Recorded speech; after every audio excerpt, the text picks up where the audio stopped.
एक समय की बात है, किसी गांव में साधु रहता था। वह भगवान का बहुत बड़ा भक्त था और निरंतर एक पेड़ के नीचे बैठकर तपस्या किया करता था। उसका भगवान पर अटूट विश्वास था और गांव वाले भी उसकी इज्जत करते थे। एक बार गांव में बाढ़ आ गई। चारों तरफ पानी ही पानी दिखाई देने लगा। सभी लोग अपनी जान बचाने के लिए ऊंचे स्थान की तरफ बढ़ने लगे।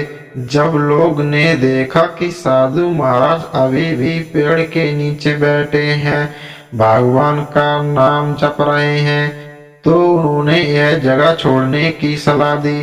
पर साधु ने कहा, तुम लोग अपनी जान बचाओ, मुझे तो मेरा भगवान बचाएगा। धीरे धीरे पानी का स्तर बढ़ते गया और पानी साधु की कमर तक आ पहुंचा। इतने में वहां से एक नाव गुजरी। मल्लाह ने कहा, हे साधु महाराज, आप इस नाव पर सवार हो जाओ, मैं आपको सुरक्षित स्थान तक पहुंचा दूंगा।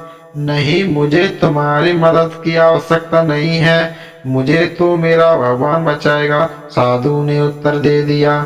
नाव वाला चुपचाप वहां से चला गया। कुछ देर बाद बाढ़ और बढ़ गई। साधु ने पेड़ पर चढ़ना उचित समझा और वहां बैठकर ईश्वर का याद करने लगा। तभी अचानक उन्हें गड़गड़ाहट की आवाज सुनाई दी। एक हेलीकॉप्टर उनकी मदद के लिए आ पहुंचा।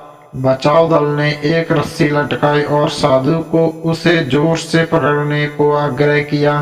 पर साधु बोला, मैं इसे नहीं पकड़ूंगा, मुझे तो मेरा भगवान बचाएगा। उनकी हट के आगे बचाव दल भी उन्हें लिए बगैर वहां से चले गए। कुछ ही देर में पेड़ बाहर की दार में बहकर गया और साधु की मृत्यु हो गई। मरने के बाद साधु महाराज स्वर्ग पहुंचे और भगवान से बोले, हे प्रभु, मैंने तुम्हारी पूरी लगन के साथ आराधना की, तपस्या की, पर जब मैं पानी में डूब कर मर रहा था तब तुमने मुझे बचाने नहीं आए, ऐसे क्यों प्रभु? भगवान बोले, हे साधु महात्मा, मैं तुम्हारी रक्षा करने एक नहीं बल्कि 3 बार आया।